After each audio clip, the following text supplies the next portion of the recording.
Jó, capítulo 32. Jó estava convencido da sua inocência e por isso os três amigos desistiram de continuar a discutir com ele. Acontece que ali estava um homem chamado Eliú, filho de Baraquel e descendente de Buz, do grupo das famílias de Rão. Eliú ficou muito zangado com Jó, porque ele dizia que era inocente e que Deus era culpado. E também ficou zangado com os três amigos, porque eles não puderam responder a Jó, dando assim a ideia de que Deus estava errado. Eliú esperou para falar no fim, pois os outros eram mais velhos do que ele. Quando viu que eles não souberam como responder a Jó, Eliú ficou zangado. Então, Eliú, filho de Baraquel e descendente de Buz, disse: Eu sou moço e vocês são idosos. Foi por isso que não me atrevi a dar a minha opinião. Pensei assim: que fale a voz da experiência, que os muitos anos mostrem a sua sabedoria. Mas acontece que dentro das pessoas há um espírito, há um sopro do Todo-Poderoso que dá sabedoria. Nós não ficamos mais sábios com a idade. Nem sempre os velhos sabem o que é certo. Portanto, escute o que eu digo, pois eu também vou dar a minha opinião. Esperei que vocês falassem e escutei as suas razões. Enquanto vocês escolhiam as melhores palavras, eu prestava toda a atenção, mas nenhum de vocês convenceu Jó, nem deu resposta às suas palavras. Como é que vocês podem dizer que descobriram a sabedoria?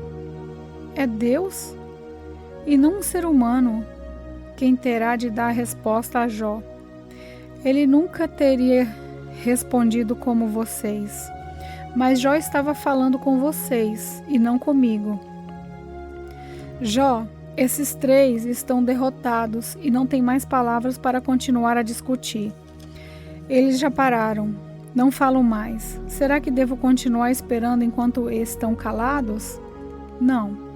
Eu darei a minha resposta agora e direi o que penso sobre o assunto. Tenho muito o que falar e já não consigo mais ficar calado. Se eu não falar, sou capaz de estourar como um odre cheio de vinho novo. Não aguento mais, preciso desabafar. Quero dar a minha opinião.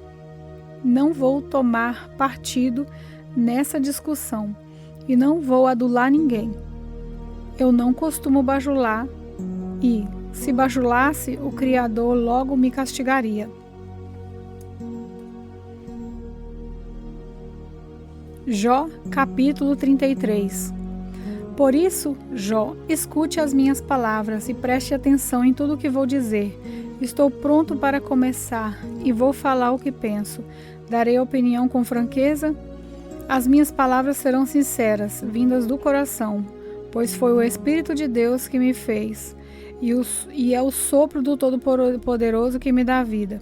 Responda-me se for capaz. Prepare-se para discutir comigo. Para Deus, você e eu somos iguais. Eu também fui formado do barro. Por isso, não tenha medo de mim. A minha intenção não é esmagar você. Creio que ouvi você dizer o seguinte: não sou culpado, não fiz nada de errado. Estou inocente, não cometi nenhum pecado. É Deus quem inventa motivos para me atacar. Ele me trata como se eu fosse um inimigo. Ele amarrou os meus pés com corrente e fica vigiando tudo o que eu faço. Mas eu lhe digo que você não tem razão, pois Deus é maior do que as criaturas humanas.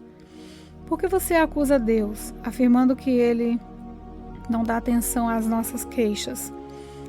Deus fala de várias maneiras, porém nós não lhe damos atenção. De noite, na cama, quando dormimos, um sono profundo, Ele fala por meio de sonhos ou de visões. Deus fala aos nossos ouvidos, e os seus avisos nos enchem de medo.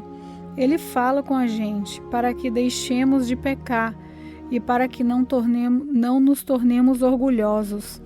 Assim ele nos livra da morte e não deixa que nos joguem na sepultura. Outra vez, Deus castiga com doença e com fortes dores que não passam. O doente perde o apetite e não quer nem ver as comidas mais gostosas. Ele emagrece, vai se acabando e no fim vira pele e osso.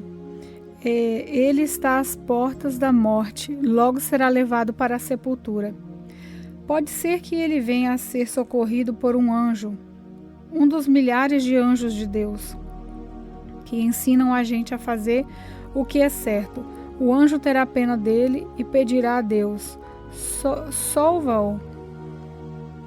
Ele não deve descer ao mundo dos mortos. Aqui está o pagamento do seu resgate.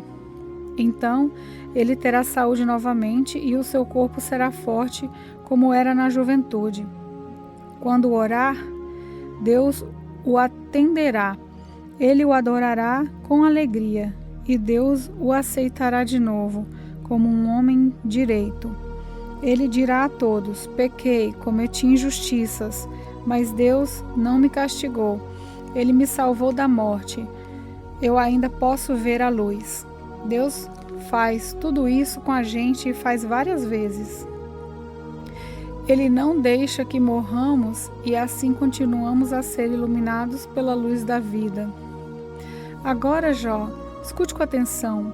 Fique calado, pois vou falar. Se você tem alguma coisa a dizer, responda, pois eu gostaria de lhe dar razão. Se não, fique calado e escute, que eu lhe ensinarei como ser sábio. Jó, capítulo 34. Eliú disse mais: vocês que são sábios e instruídos, escutem o que vou dizer. Assim como os ouvidos julgam o valor das palavras e o paladar prova os alimentos, assim nós agora vamos examinar o caso e resolvê-lo de jeito que nos parece melhor. Jó está dizendo que é inocente e que Deus não quer lhe fazer justiça. E pergunta: como é que eu poderia mentir dizendo que estou errado? Sofro de uma doença que não tem cura, embora não tenha cometido nenhum pecado. Nesse mundo não há ninguém como Jó, para quem é tão fácil zombar de Deus como beber um copo de água. Ele anda com homens maus e se ajunta com gente que não presta. E diz assim: não adianta nada procurar agradar a Deus. Agora vocês que têm juízo, me escutem. Será que Deus faria alguma coisa errada?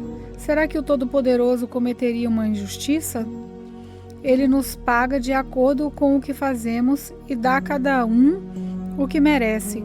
Na verdade, o Deus Todo-Poderoso não faz o mal e não é injusto com ninguém. Quem entregou o poder a Deus?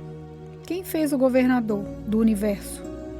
Se Deus quisesse, poderia fazer voltar para si o fôlego, a respiração da gente. Então todas as pessoas morreriam juntas no mesmo instante e voltariam de novo para o pó. Agora, Jó, se você é sábio, escute e preste atenção no que vou dizer. Se Deus odiasse a justiça, não poderia governar o mundo. Será que você quer condenar aquele que é justo e poderoso? Deus condena os reis e as autoridades quando são maus, quando não prestam. Ele não mostra preferência pelas pessoas que estão no poder, nem favorece os ricos em prejuízo dos pobres, pois todos foram criados por ele.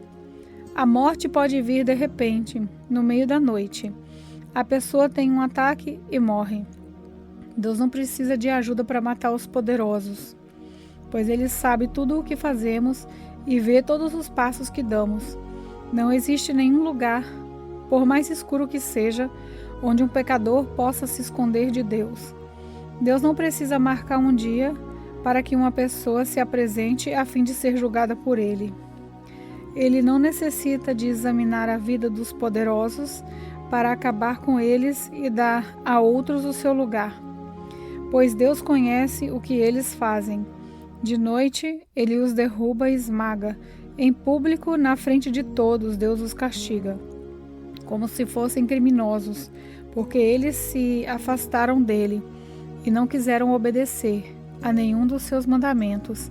Eles fizeram com que os gritos dos pobres e explorados subissem até Deus, e ele os escutou. Mas, se Deus se calar, ninguém poderia condená-lo. Se ele esconder o rosto, as pessoas e as nações ficarão sem defesa e nada poderão fazer para evitar que homens maus as governem e explorem. Jó, será que você já reconheceu diante de Deus que você sofreu por causa dos seus pecados e que cometeu que não vai pecar mais? Será que você pediu a Deus que lhe mostrasse as suas faltas e resolveu parar de praticar o mal? Se você não aceita o que Deus faz, como espera que Ele faça o que quer? Você é quem precisa responder, e não eu. Diga-nos o que está pensando. As pessoas sábias e sensatas que me estão escutando certamente dirão assim: já não sabe o que está falando. O que ele diz não faz sentido. É só examinar bem as suas palavras e a gente vê que ele responde como um perverso. Jó é pecador, um pecador rebelde. Na nossa presença, zomba de Deus e não para de falar contra ele.